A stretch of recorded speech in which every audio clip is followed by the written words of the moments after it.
An unstoppable man has control of his tongue, his stomach, and his cock. TJ Comley. I was born in Cape Town. And when I was about 4, my mother decided she wanted me to get an English education. A lot of people grow up with nothing and think the way to cure whatever void is missing within them is to just strive for that wealth, get as rich as possible. So I knew from such a young age, okay, there's more to this puzzle of life than just having all of this holidays and cars and everything. What has helped you come to this place now where I no longer need to prove myself? Meeting the wife is a big one. In order to attract that right person, you have to do a lot of the correct internal work yourself. There's nothing stronger than a man who just has nothing to prove, dude. Do you think this love has made you softer or stronger or both? Way far stronger. I think if people say stuff like he's gone soft now, that's coming from a place of their own insecurity. What did she unlock in you? She's probably the only person that is able to unlock all parts of me simultaneously at once. TJ, do you still think you struggle with commitment now? I think if I could have one moment of your time. Most of you guys listening or watching do not subscribe to the channel. The simple and easiest way to help and support us is to subscribe. It helps us get the guests that you guys want, and it gives us a more opportunity to grow this thing to where we want to take it. Thank you so much. Enjoy the episode. Kia ora.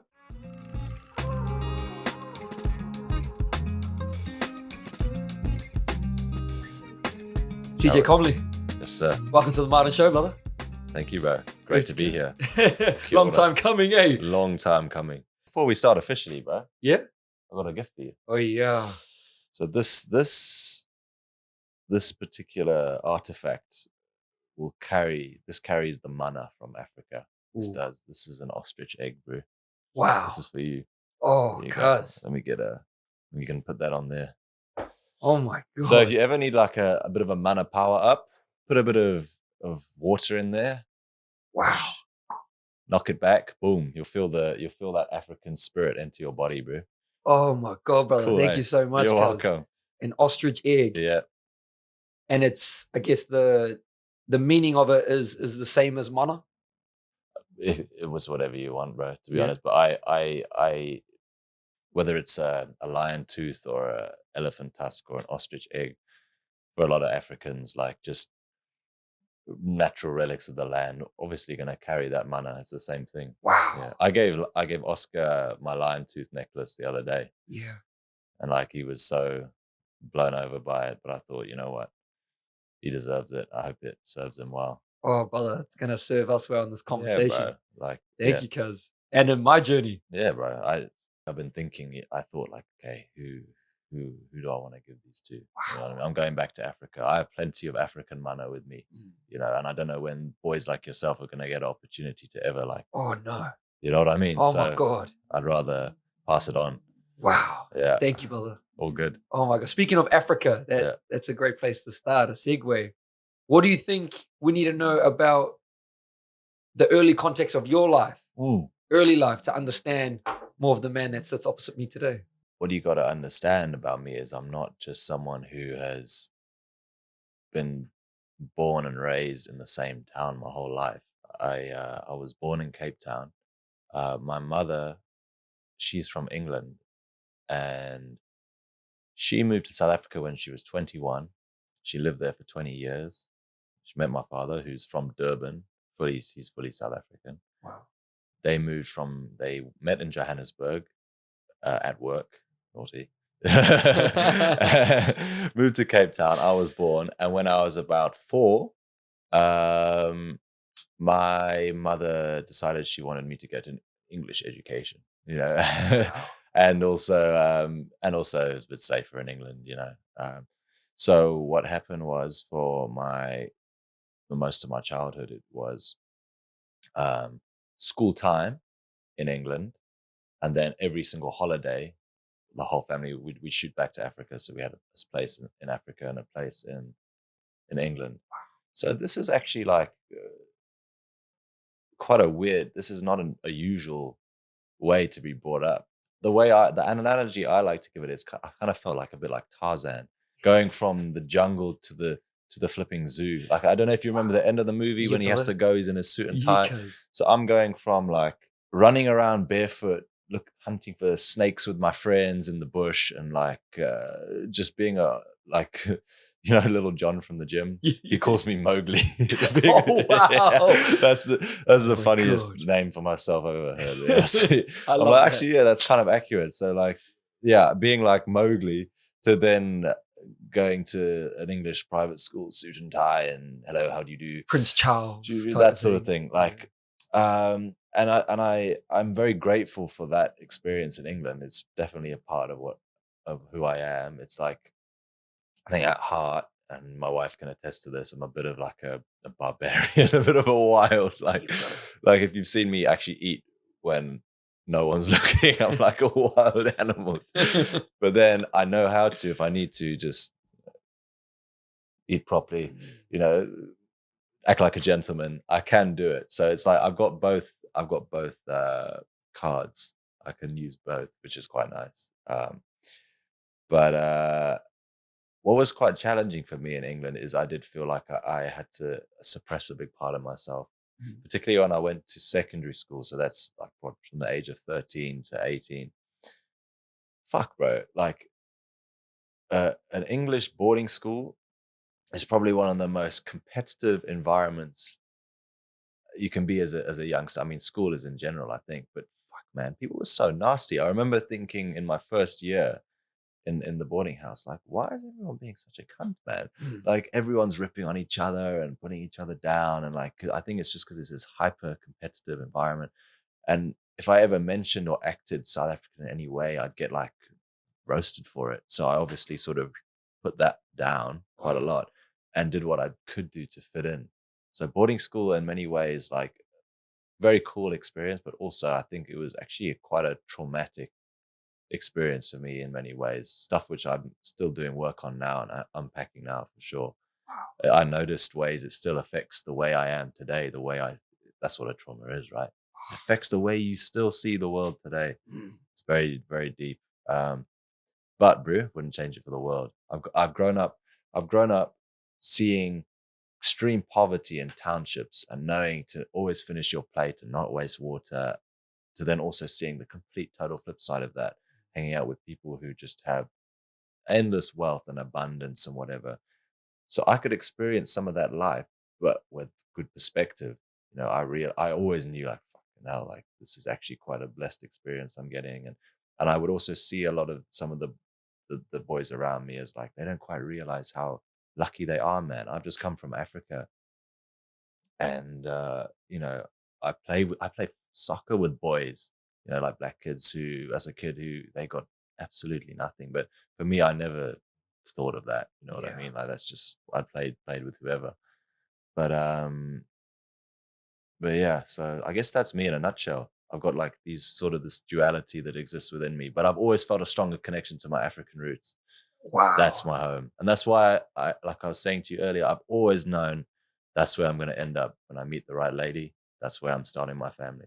So that's why I'm leaving on Monday. That's where we are. Wow, brother. Yeah. I love that. And it's very rare, I feel like, to hear someone who's been in both worlds, on both sides, that has seen, the poverty side, but also experienced the opposite of that and the privilege. Yeah, bro. I'm super grateful for it, man. You know why? Because it was actually, the earliest stages of my childhood. So from, let's say, age 0 to about 12, 13, 11, 12, 13 is the most privileged part, because, and we can get more into this later, but my dad started to suffer with mental health issues, and, that's a whole thing which we can talk about, sure. So that formative part of my childhood was like, had everything I possibly needed. But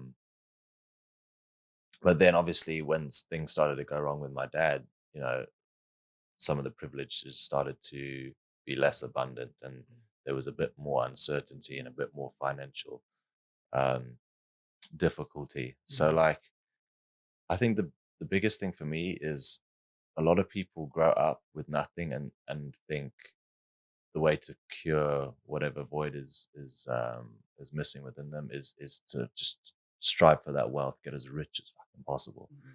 I think for me, being a youngster and actually experiencing so much of what people may not even ever get to experience in their life, let's be honest, like I'm that lucky, or may work super hard to experience a fraction of that. By already having that, I knew from an early age that this is not everything. And also seeing the demise of my father with his mental health, like seeing that, like, okay, well, this dude has everything, yet something's not right here. So I knew from such a young age, okay, there's more to this puzzle of life than just having all of this holidays and cars and everything. So that's sort of what's navigated me down the path. What was right here. your relationship like with your dad? Man, amazing. Loved him. Or do love him. He's still here. He was my biggest fan, still is, would watch all my rugby games, all my soccer games, my cricket. He would enable me. He would enable me in whatever way he could. If I said, Dad, I want to be a professional soccer player, he'd be like, okay, we're going to get you coaching every week so you can coach and train and like whatever I wanted to do. And him and my mother really, they never really pushed me to do anything. I think they didn't really have to because I loved to do sport. I worked hard at school anyway. I was still a naughty bastard. Just like it runs in the family, man. Jesus, got in so much trouble, hey? Got suspended from school a couple times, all of this. But I think I got away with that from the perspective of the school as well, because I was a good student. I was a bit of an asset to the school. So I knew that could work in my favor. But yeah, man, I only have positive. I think he was a great dad. He was amazing. He enabled and encouraged me in as much as he could. And he disciplined me in the right way. Wow. Yeah, he did. Like, he taught me respect, that's for sure. And something which is a lack these days. What did I say in our last little mini podcast we did? The gentleman is a dying breed. Wow. It is, sir. Isn't it not? Because, yeah, I don't know if parents aren't disciplining their kids right, or whether they're getting too much influence from social media or whatever. But my dad and mother definitely helped me be a gentleman, but without losing my wild African spirit. There's a bit of spice in there. Do you crave respect? I definitely think that's could we call it a demon? Something I've had to acknowledge and work on. Definitely is, I think, a part of me really, because we have different parts. Part of me is very comfortable, like I don't need respect and adulation or whatever, but part of me really wants recognition, you know? I know I had a lot of internal conflict throughout my time at Soma, because I felt like I wasn't getting enough recognition for my efforts always, you know? And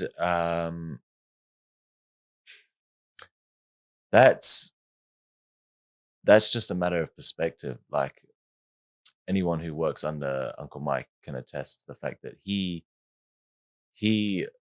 will maybe get a compliment once every year, but if you do, like, you've flipping earned it.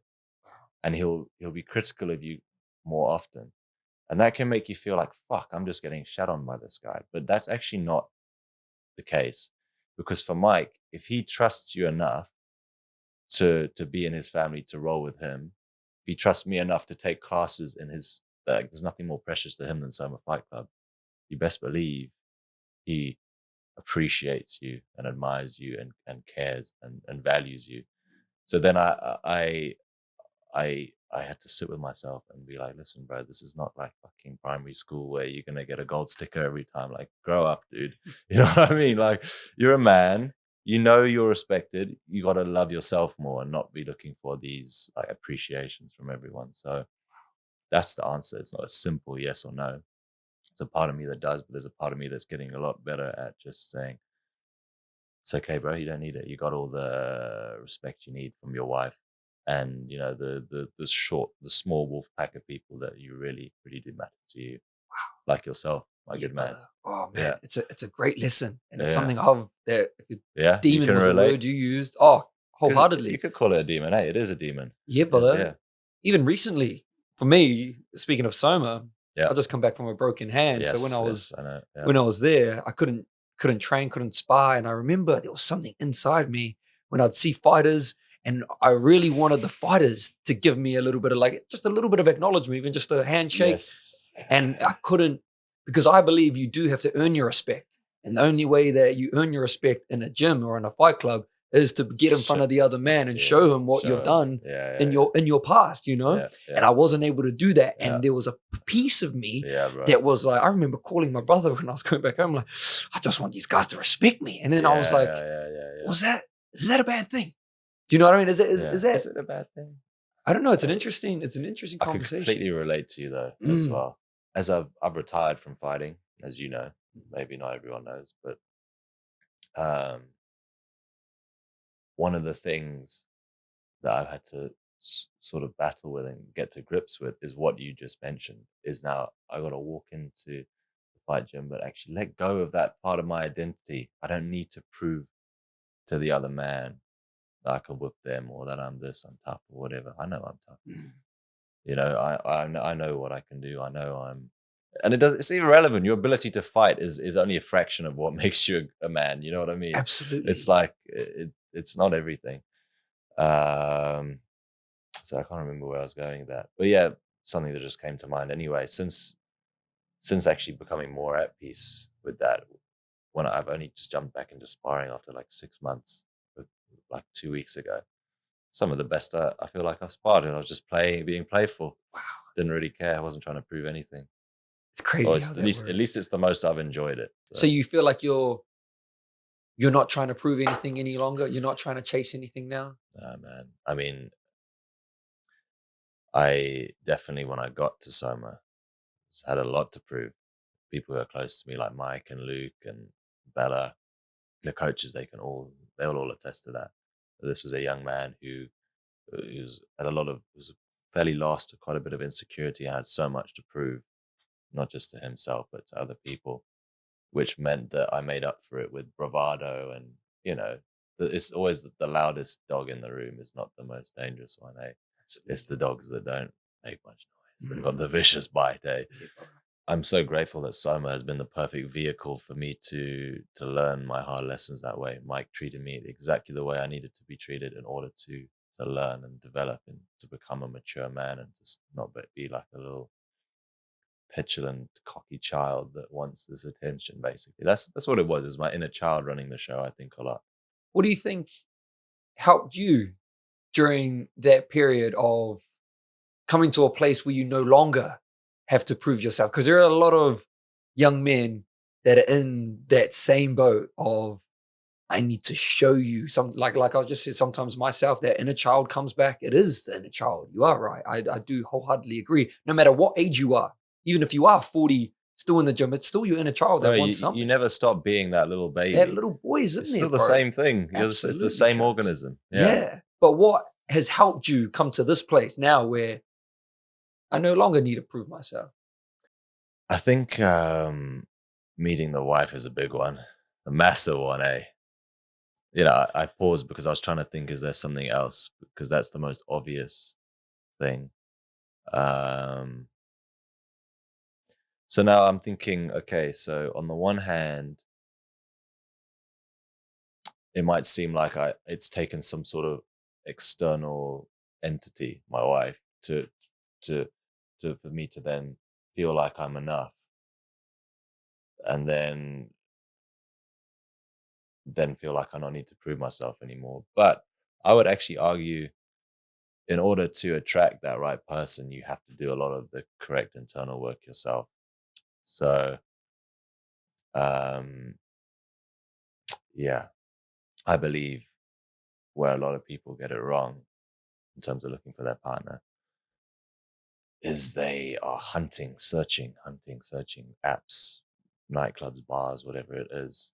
And I'm not saying like I'm this wise old man who's been married for 40 years or 50 years or whatever, but as far as I can tell, you are far better off just focusing on yourself, building yourself, trying to get yourself into that alignment. And then you won't even need to search or hunt, right? They'll just appear out of nowhere, more or less. Most of the time, the right person will come. If you hunt or force looking for that love when you don't have that self-love yet, when you're not properly aligned and actualized yourself, or at least close to it, then you may very well attract the completely wrong person, someone who's actually going to feed your demons right now. You know what I mean? Someone that maybe they feel almost like a drug. They feel satisfying and they feel good in that moment, but they're going to hold you back. You know, they're going to keep you stuck there. So yeah, I can't quite remember how I got to this tangent, but yeah, We're I'm here now, finishing brother. there. Yeah, We're yeah. here now. It reminds me of a dopamine drug. You know, that dopamine hit that you. It is what it is, bro. It's exactly what it is, man. Some people will be listening to that because you've gone from, I guess, where did we go? The ego, or like, you know, that, let's call it the ego, that wanting to prove, to falling in love, meeting the one. Yeah. Some people may view that as like, oh, he's gone soft now. You know what I mean? Do you think this love has made you softer or stronger or both? Far stronger, man. Way far stronger. I think if people say stuff like he's gone soft now, that's coming from a place of their own insecurity. You know, you're a mirror for what they're lacking. So they're always going to try and bring you back down to their like, oh, he's gone soft. Like, come on, come back to this area of like unactualization, like feeling lost. Come back here, bro. Come on, you don't belong there. And then in terms of has it made me stronger? I guess like there's nothing stronger than a man who just has nothing to prove, dude. You know what I mean? Like I don't have anything to prove. As long as I've got my wife's love, it's a hard thing. It may sound corny or like a cliche to some of the listeners who don't quite understand it or whatever, haven't quite felt it. But it's very real, man. Like there's nothing else that really matters.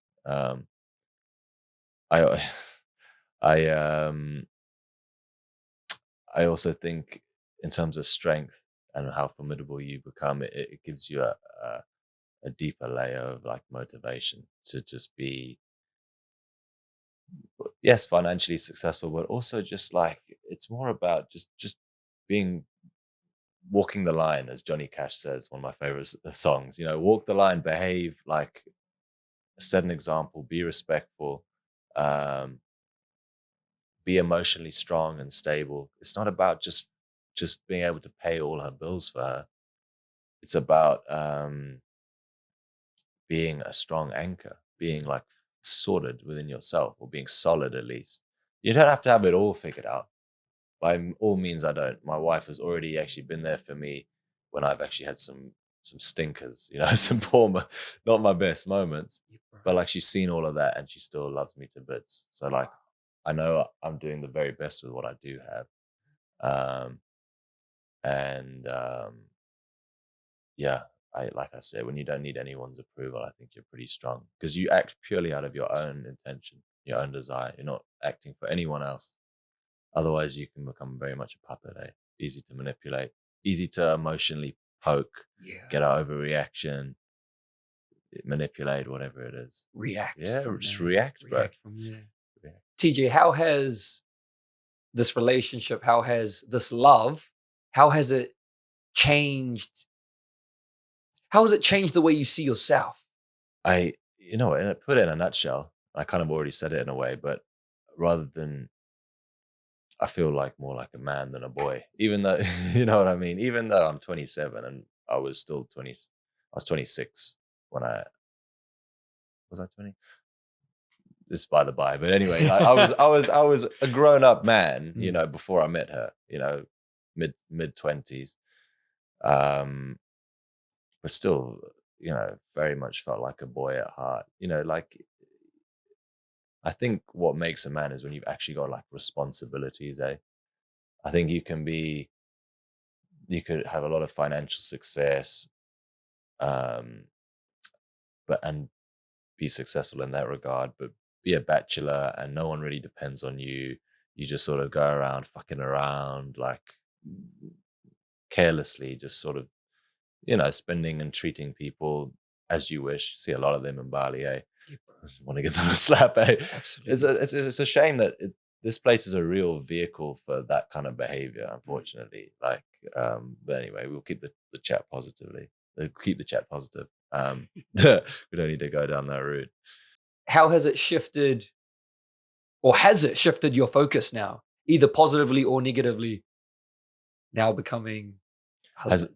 More responsibilities is definitely one. Yeah, okay, there. I remember the question. So in terms of, I went from feeling like a more like a boy to now sort of resonating with feeling like a man, because I have a much bigger responsibility. All of your actions deeply impact someone very close to you a lot. And not just them, but also their family members, because their happiness is tied to their family members. Like a lot of people relying on you as a male figure in the family. You gotta like behave and keep it together. So there might be certain things that, before seeing myself as a husband, certain decisions I might make with less consideration, that now obviously I will take a lot more time to consider, or just not even. That behavior is not for me, sir. You know what I mean? Like, yeah, in a nutshell, it's like, I think the phrase which summarizes it nicely is sort of be a man that you would want your daughter to date, to look up to, that sort of thing. And in many ways, I'm still far from that. Like, I'm still a young man, but you got to fake it till you make it. I love that. Yeah, wow. I'm doing my best. Yeah, cuz you mentioned 27 now, 26, potentially when you guys had met. Yeah. Do you think you've moved too fast? No, I know this is a big one. I know from the outside perspective, a lot of people, it will appear that way. We've had comments. I don't even need people to say anything. I can see in people's eyes sometimes. Wow. You can just read it. Like, I get people coming and saying congratulations, but I can just see in their eyes, they're like, yeah, but you're moving a bit fast, my man. But like, and that's to be expected. I don't condemn them. I don't think negatively of them at all. But it wouldn't be the first love story you've heard where like they get married after 5 or 6 months. I mean, I proposed to her after 6 months, I think it was.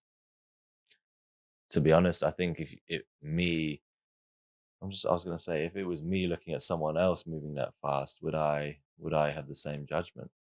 I don't know. It depends on the person. But I'm definitely, I'm a real romantic dude. So I'm not someone who's completely against the notion that people, obviously not because I'm doing it now, but who's against the notion that you can meet someone and just it all falls into place that quick.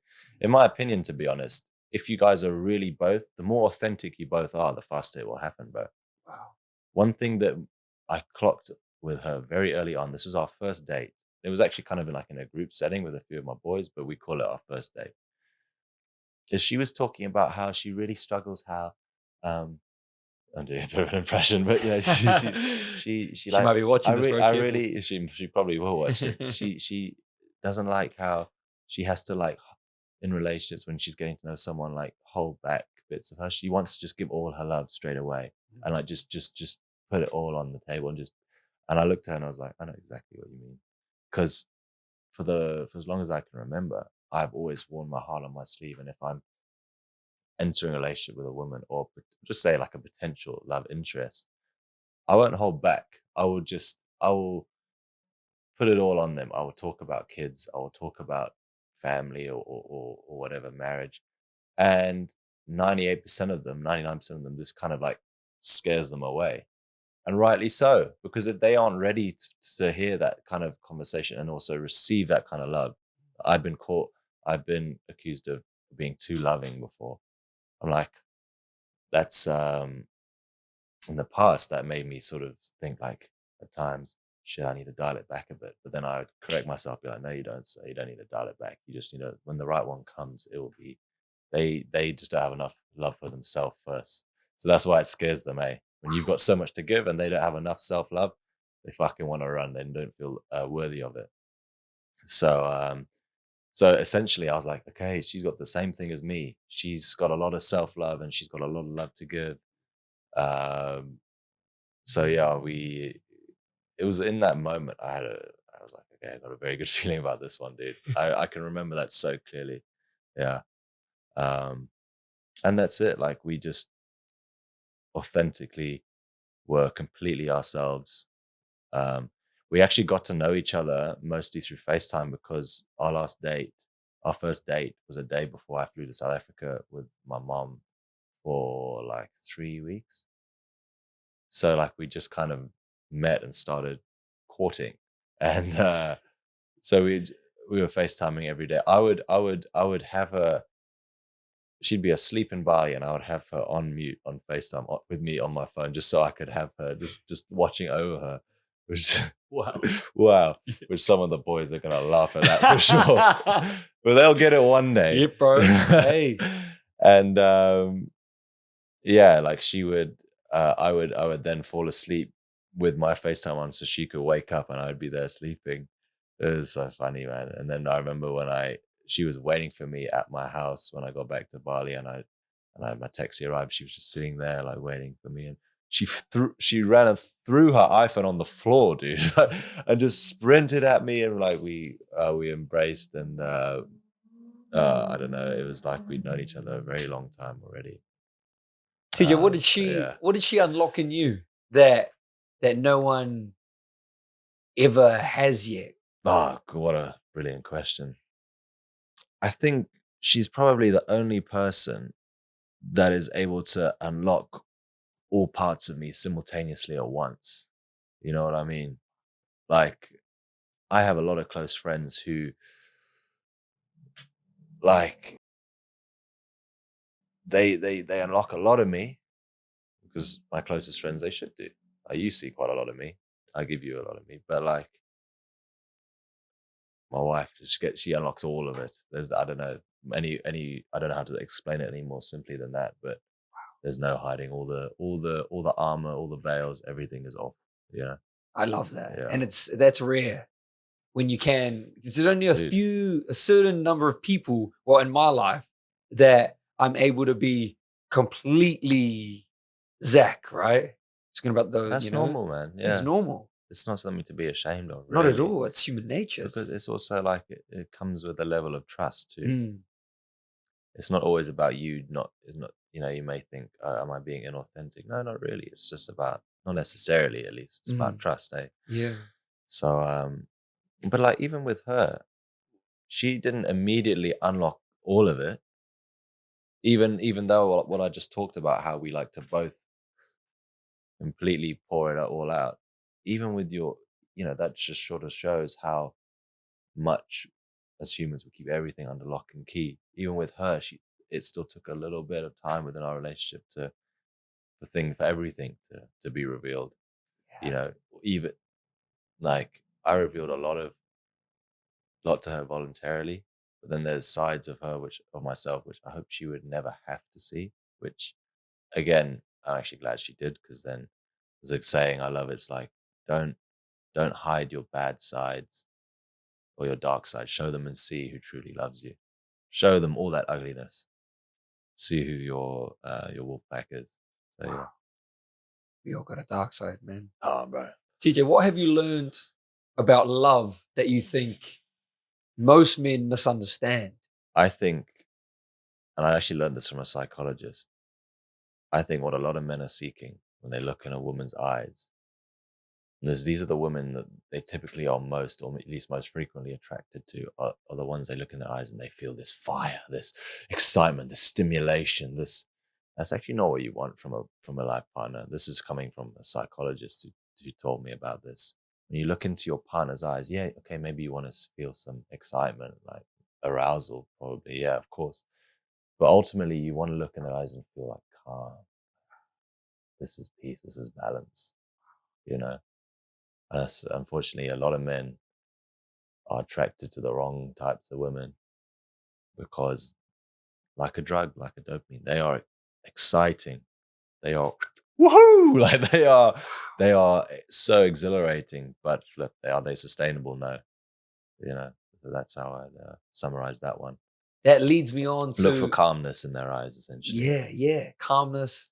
I think that doesn't just go for relationships, mate. I think that just goes for if you want any level of stability and sustainability and balance in life, seek more experiences which feel not, I don't want to say monotonous, but just like they feel balanced, not up here, not like, obviously no one really wants that, but like try find something that's like, it's solid, it's stable. Because nothing up here, it burns too hot. It burns too hot. Too close to the sun, like Icarus is going to fizzle out. You need to be like here for most of the time. Peace. Peace. It's what a lot of us crave, bro, particularly as lads. Yeah. What have you learned about commitment that you've learned now, comparing it to maybe what you used to view of it a few years ago? I think after my 18th birthday, my father, he tried to commit suicide. So obviously, and leading up to that, he had those mental health issues. So that resulted in, to put it simply, a lot of sort of instability within myself, which made it hard for me to commit to certain things. I think, because I was just more hypersensitive to things which maybe weren't right for me. I don't know. I think after that happened to him, I remember being so like on a mission to cut out all the bullshit. I need to find exactly what gives me meaning and purpose in life. Because all my friends, you know, from private school and university were all going to work in finance in London and whatever, make heaps of cash. And I was like, fuck, bro, this can't be it. This looks so fucking boring. I'm not going to do that. But like, that's just me. So since what happened with my father, it's something maybe I've struggled with a little bit. But I felt like in my heart, when the time is right, when I need it, I'll be able to do it.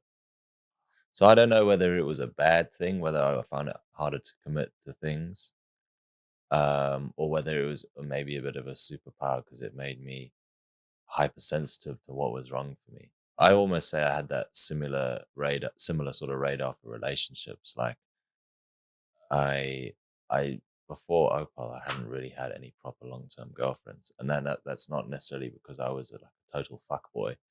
It's just because like if I gave my whole heart to them, then I also felt this ain't it. I'd just be like, no, this ain't it. I'm not gonna waste my time here. Wow. So a similar sort of thing, I suppose. I think for a lot of, well, especially in this day and age now, commitment is becoming more rare.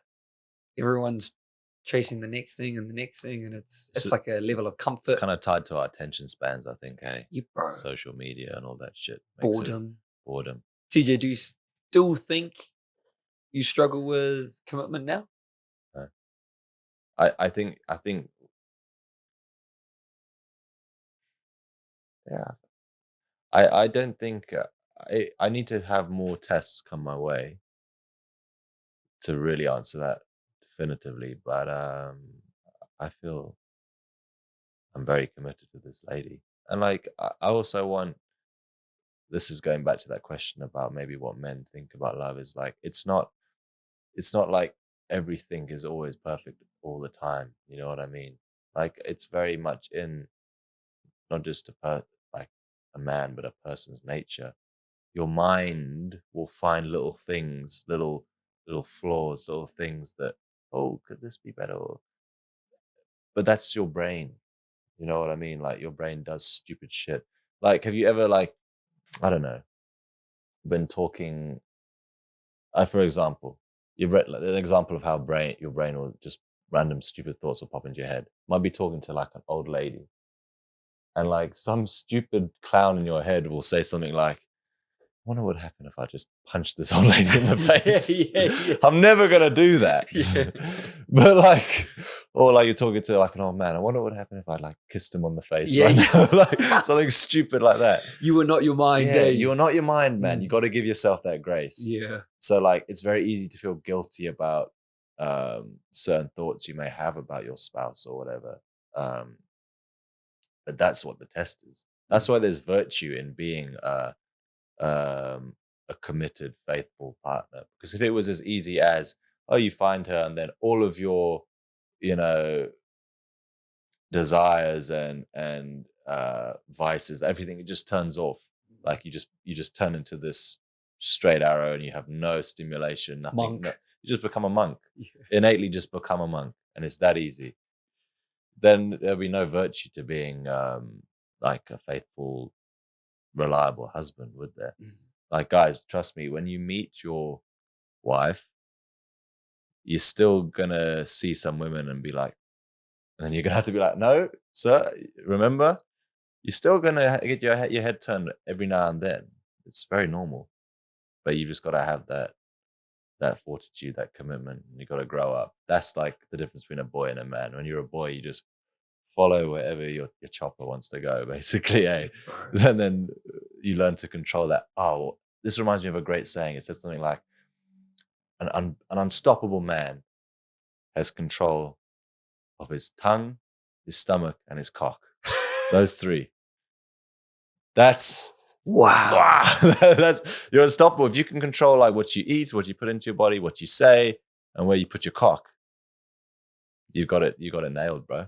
True discipline. It's that simple, eh? That's mastery right there. Brother, that I even Mouth, think stomach, about cock.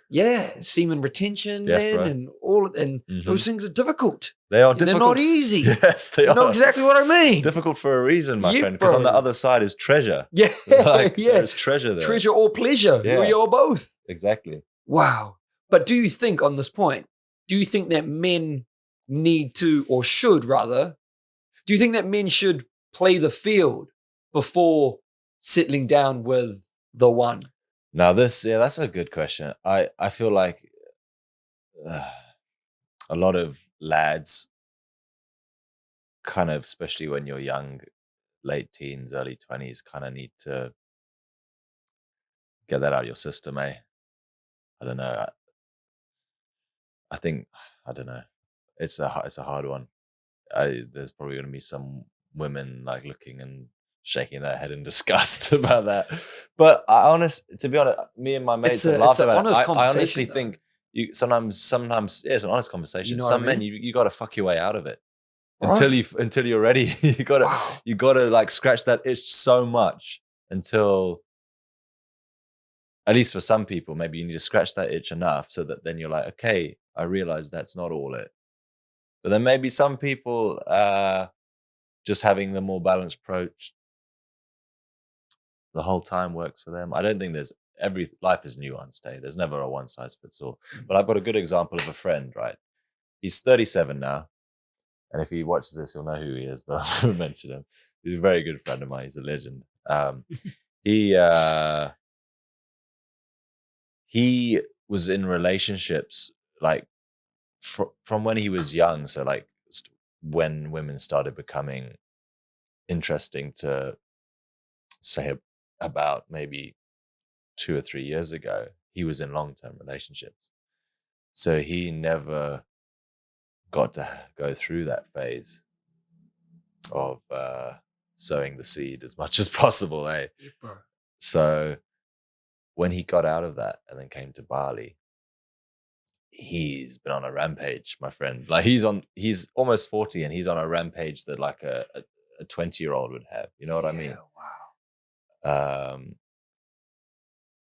And you know, the way he describes it as, and I kind of see that too, is he probably just never got that out of his system. So maybe every man kind of needs that, or most men need that.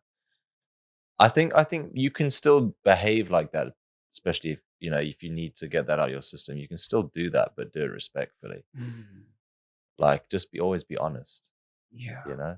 Don't tell loads of girls that you love them and act like they're the only one or whatever, or that they're the one. Like you can do it in an honest way, and you'll find most women will respect you for that and be okay with it. Just let everyone know what they're getting themselves into. They'll be okay with it. Typically, honesty can get you a long way. Eh? Yeah, you don't actually have to lie and be this. Yeah, be a proper fuckboy. Yeah, bro. There's nothing wrong with wanting to be sexually adventurous, but just do it with some respect, some dignity. I love that, and it comes back to step one, which is knowing what you want. If you do want to play the field, so to say, by all means. That's but what you're you need so right now. bro. Yeah. And this is why I think going back to fighting and the combat world, this is what you see a lot. The fighting world requires a lot of discipline. Mm-hmm. Yeah. The tongue, the mouth, the cock, the body, all of those things that you mentioned, everything. And then once I've noticed, once a fighter finishes or retires, you've done the opposite actually. But you know, they go on this rampage of everything. So many, the vices, everything. Just the women, the drugs. Yeah. And yeah, it's an interesting conversation of, does a man need to get it out of a system, as you say? That happens all the time, eh? Yeah, bro. It's almost sad to see. And I think if we're gonna create a general rule, everyone kind of needs, like, they need to experience most things at least a little bit. Otherwise, they're too curious. So if we're going to the subject of women, if a gentleman, and you know this does happen, but say they marry their high school sweetheart, and they've only slept with her, and they're in their 30s and 40s now, that's the only woman they've slept with. Do you not think that brain of theirs is going to be driving them crazy with, like, I wonder what those pair of tits look like? I wonder, like, I feel for that guy, and that is ultimate respect right there, brother. Like, but the same goes for, I think, just general experiences and vices in life. Like, you know, children, if you discipline them too much, if you're too strict, they rebel. When they get older, they go, you know, so many kids who go off the rails with drugs and whatever have been put in a box during their childhood, and finally they get a taste of freedom and they just go mad. But if you keep it a bit more balanced, okay, so, you know, bro, son, you can have a beer, you know, whatever, just sort of control, discipline, but like give them some freedom. Then you're more likely to get a more balanced result. Yeah. So I think, I don't think being extreme in anything always has consequences. But that's the sacrifice. Like, that's fighters, we always talk about sacrifice, eh? If that's what you really want, you want to have that belt, if it's that important to you, it comes with a lot of sacrifice, not just in terms of like time you can spend with family and, you know, relationships, but just of experiences you can have in life. And then the potential consequences, that's the main thing you got to be wary of. The potential consequences of when you then do have the freedom to explore that could just completely overtake you. Yeah. And you can go down the drugs and the prostitutes or whatever, like loads of them do. So yeah, life is balance, eh? It's like what I said earlier. Don't chase that or that. Just try and find things which are almost semi-boring in a way. Just like content. More of those experiences, like where it's just peaceful. And that's not easy in like such a dopamine fueled, exciting world now. I know I've chased that for most of my 20s. Last 7 years almost have been like, everything needs to be fucking exciting. I need to fight. I need to do this. I need to and now something I'm like really realizing is, and a mentor has been helping me with this, is like, really try and, like, if you're feeling a little bit bored sometimes, that's good. That's peace. Like, be okay with boredom. Boredom is a necessary thing if you want your brain to actually like be regulated. So like, not always that. Just, it's a great lesson, brother. Because I'm very similar. Fight or flight, life, chasing the next. Bro, we're high energy. You are, Let's bro. go. Yeah. But then when you do have those moments of peace, of balance, cuz I love that. Chuck me in the little spoon posse. Oh yeah. And bro, how glorious do those moments of peace seem when you down the line you find yourself in a stressful moment, you know, a moment of unpeace, unrest, and you're like, fucking hell, I would do anything just to be bored right now. Bored but peaceful, you know what I mean? Rather than being like fucking stressed and anxious or depressed or whatever it is. You like, you crave just, I'd take boring all day over being like depressed or in the dirt, or being like in a really shitty mental state all day. TJ, now as a husband, what kind of man do you want to be for your wife? I think one of the best pieces of advice I ever got was never stop dating your wife. So always be if you see us together behind closed doors, not too much behind closed doors, we're like, yeah, we're very playful like kids. You literally think you're watching two like 5 or 6 year olds. The way we talk to each other, the way we play, like and chat to each other, like it's a very childlike. Our inner childs are dancing together. So I think for me, it's never lose that, never stop activating her inner child, never stop dating her. You know what I mean? Like when you're courting a woman at the beginning, you get most men, they go the full 100 yards of flowers and they really put an effort in, and then somewhere along the way that wanes and they stop making the effort because I guess it doesn't come as naturally anymore. You've got the prize or the treasure, bro. You got to keep making the effort, man. You got to keep making the effort. And then yeah, my good friend Dylan, the owner of 10 Plus. Shout out to them. Yeah, bro. He sent me a lovely message not too long ago, and he's just asking me about marriage and everything and what my plans are going to South Africa. And he said, bro, my advice to you after I don't know how long he's been married, 10, 15 years or something, is just do one thing each day to show her that you love her, and the rest just falls into place. It's that simple. Yeah. Consistency. Just a little bit every day. Is there anything that you think you need to change or let go of to become that man even further? I don't think so. I think it's more a case of just building on the foundation I already have. Yeah. But again, mate, I'm fully aware of the fact that in this odyssey I have ahead of me of marriage and life, there's going to be plenty of curveballs. There's plenty you can't predict, plenty you can't expect. So in this very moment, I can only answer you what I feel in this very moment. In this very moment, I feel like I've got all the tools. I'm sure there will be moments where I feel like, oh fuck, this is challenging. Like, have I got what it takes? But I'll come through it. I know I always do. There are times in a relationship like this where you actually have to have enough self-belief for both of you. Me and her, we balance out very well.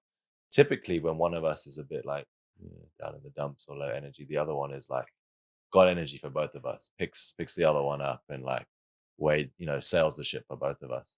And it seems to work out like that quite well. And then most of the time we're both like pretty good and balanced. But if one drops, the other one seems to. There hasn't really been an occasion where we're both just like want to give up on life. That's a pretty bleak situation to be in. But I guess that's a true test, that one. But yeah, so far I feel like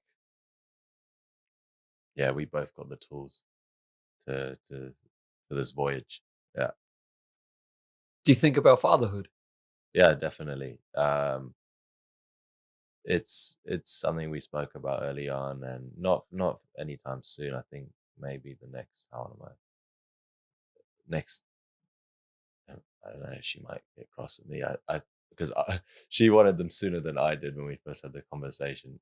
I'm thinking we said 5 years. I can't remember, but also we've just observed some certain situations recently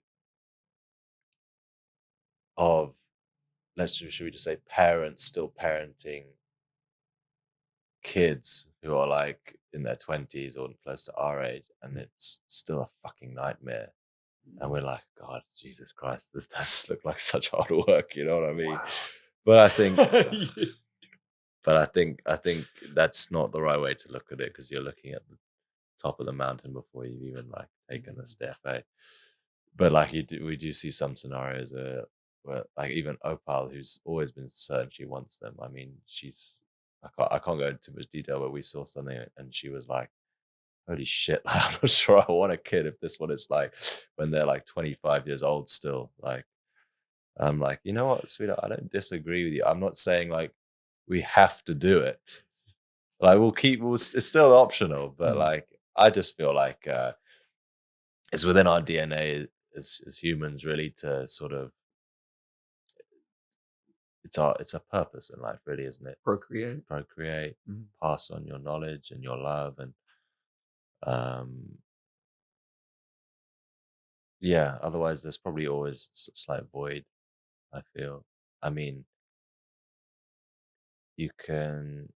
I remember hearing this when on some podcast when they're talking about the argument of, the modern phenomena of the woman, the independent woman who's a business lady and prioritizes a career over family and whatever. You got two examples here. You've got one, let's say, big family reunion where there's like could be like 60 people in the building, all that have come from this one matriarch on this lady's 90th birthday, say. Then you've got this one career-driven lady who's there in her 90s, massive house, got all the bells and whistles, but there's not a single person with her. And it's like, that's a pretty good analogy, really, for like, what do you think the meaning of life is, or what no one really knows the true meaning, but that's got to have to be something to do with it, right? Just family and human connection. So, and I think we're stepping into a world now where women are wanting to be more career driven, and which is, there's parts of it that are good. Fine. My wife is. She's great, but she's very smart, very business minded, very intelligent. But like I don't think you need to like, it doesn't need to be too black and white. It doesn't need to be career at the expense of life. Yeah. You know? It doesn't need to be like that, dude. Yeah. Did you fear falling in love this deep? Is that something that scared you at all? I think on the surface, no. I know it's something I've always desired, but it's only when you're actually in the situation and when you see how you respond physiologically and psychologically, which you can't always predict, where you see the answer. There's definitely, I think the biggest shock my system got was, and it ultimately came from pressure I put on myself, to be honest. But like, before I met her, I was a bachelor living in my little sort of guest house room, earning enough money to comfortably live in Bali, coaching at Soma, fighting professionally, living a great life for a single man, just everything I needed, no real responsibility.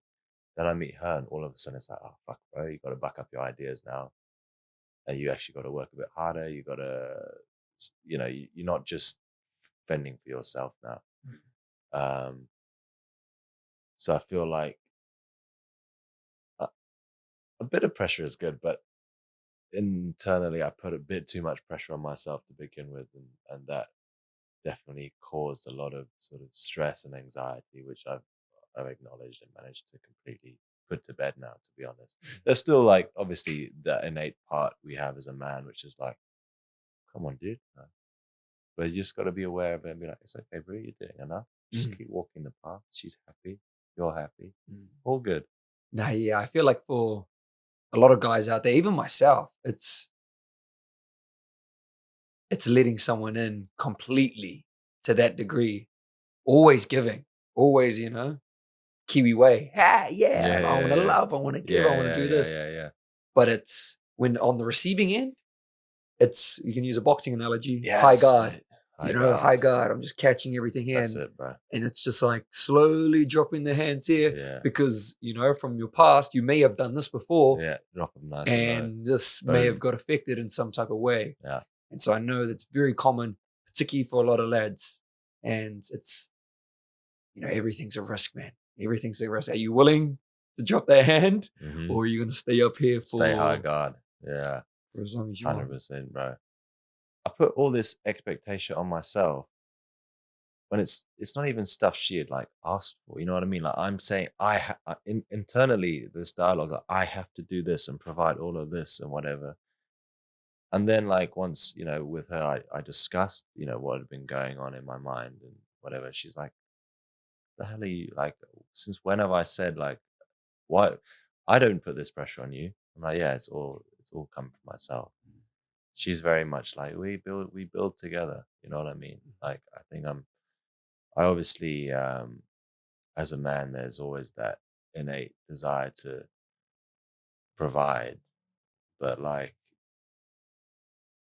it's also a partnership at the same time. You do things together. One that I saw a really interesting interview with a CEO. He said the best way to build a relationship with a wife. Me and my wife, when we got married, we had pizza at the wedding. We had like wooden rings we gave each other. We built a business together. Now they're like billionaires or whatever. But like we built that together. And that's what I'm excited about with me and my wife, because, you know, plainly speaking, it's not like one earns way more money than the other. You know, we're pretty similar level. You know, there are times where she's earning more than me. At the moment, I think she's actually earning more money than me, you know, but I'm about to start a new job in South Africa. So it's not a competition anyway. I always see it's the same pot. Like everything I have, like is for her to spend by all means. Do you think you still put pressure on yourself? In my experience, it doesn't, when you have that acknowledgement of like a part of you, which is having this, what should we call it?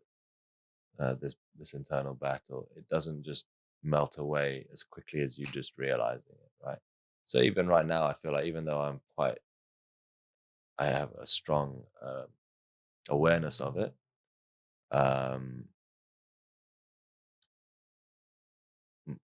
sort of wisdom and experience for me dictates that there are times it will come up again. But I feel like I've got a good start, a good head start on it. Because we were speaking off camera earlier about the pressure that particularly men feel, and which leads down to the poor mental health, to the behavior that could be hedonistic behavior, to all these negative things. And conversations like these help, but I'm just trying to think of other ways to minimize that pressure for the individual, particularly for that lad. Are there any things that you can think of? I mean, well, the obvious one is like we both just touched on is like communicate and like actually know clearly what, say, your partner wants from you. But also, I think it's more, like I was saying earlier, it's more about making sure you're really aligned with your self-love and what you want in life, so that when you do attract the right person, even though you may need to both make compromises either way, you're still going to have similar values and want to go down a path which suits both of you quite well. Whereas if you're not, if you're still a bit lost, you're not quite aligned with who you are, and you're just going with this girl because she gives you that fire, you know, it's exciting, stimulating, and then she has all these demands, but they don't really align with who you are here. But you know, this is your girl, you've got to give it to her, and it's going to lead you down a completely wrong path, isn't it? So yeah, in a nutshell, just spend as much time as you can on yourself, whether that's speaking to a psychologist or meditating, doing ayahuasca, whatever the fuck it is you do, journaling. TJ, what scares you now? What's your biggest fear now? I think it might sound like cliche, but losing my wife, you know, her dying, or yeah, it's pretty morbid, but yeah, when you have everything you need or desire, then I think your biggest fear just becomes losing that. So yeah, her not being safe, that's probably my biggest fear. If you could go to younger TJ, could be that young boy that's getting bullied in England. It could be it could be that lost TJ that's just arrived in Bali, just walked into Soma Fight Club. Yeah. What would you want to say to him, bro? I think I would tell him, which is something I've kind of innately said to myself for a long time, even though in the moment it may not feel like that. But I just keep reminding him it always works out, bro. Don't worry, it always works out. It's as simple as that. It feels fucking shit or scary right now, and you may look back at certain ways that you behaved, or whatever it is that you're not proud of or whatever, but like, it's necessary. Otherwise you could never get over that hurdle and become what's on the other side of that. So it always works out, dude. And you know what? Most people don't. Most of the things you're most embarrassed about in life, no one remembers anyway. It only stays with you. Everyone's focused on themselves, you know. So, yeah, it always works out. As I say, it's rare to see another man just step into this whole new chapter like this and just like thrive, excel, glow.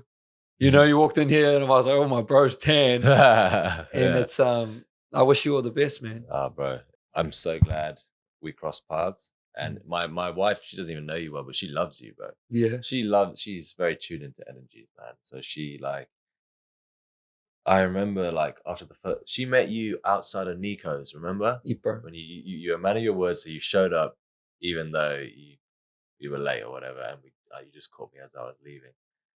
She always, she's like, oh, how's your New Zealand friend doing? What's his name again? Like Zach. Yeah. Oh yeah, I really like him. He's got such good energy. Like he's so positive.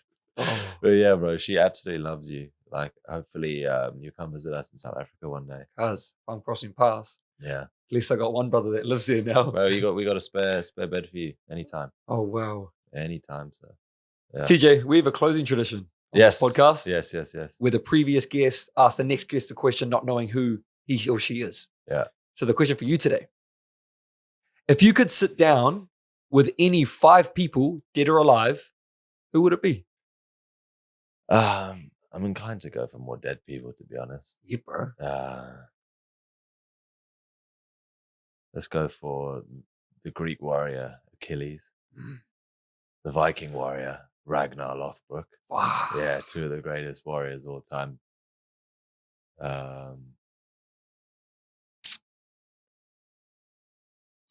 Plato, Socrates, Marcus Aurelius. There you go. A nice balance of philosophical and warrior. Wow. Yeah. Oh my God. I love that. People will get to know you a lot more just by that, I think, and where your brain goes. That's, yeah. Look at that. I don't really have much interest in modern celebrities or whatever. No, because history. Those people have stated truths thousands of years ago, which still apply today. I don't know how that level of insight is remarkable. But I believe they were able to do that because they have a completely different environment to us. They were forced to go internal a lot more. Like for us, it's boom, jump on social media. For them, it would be like, let's meditate. That's where they would do their scrolling. They would scroll in here. They would scroll the soul. So that's how they come up with these truths which exist thousands of years down the line for humans, like quotes that still apply today. So yeah, I'd love to sit down with those guys. Oh, yeah, I love it, brother. Where can the people find you? Online, just social. Speaking of scrolling, where can they find you when they do scroll? You can find me on Instagram, Rainmaker. I'm not on it that much, but typically I should at some point reply on there. And those who have my number have it for a reason. So you met me in person. Yeah, you can just WhatsApp me or send me an email. When I get my flip phone, I think email might be the best way to get hold of me if you're overseas. But we'll see. Maybe, yeah. I'm figuring all that out. Nah, cuz you disconnect. Send me a letter. Send a raven. Yeah. Just go back to the old ways, mate. Yeah. My brother. Congratulations, bro. Thank you so much, my bro. All right, team. That concludes another episode of The Martin Show. We will drop TJ's details below, even though he's going to be on his flip phone. He probably won't reply. We will also drop _ The Martin Show right here. Make sure you're subscribing to this YouTube channel. And we're going to be back next week for another episode. Go show some mana. Kia ora. Thank you.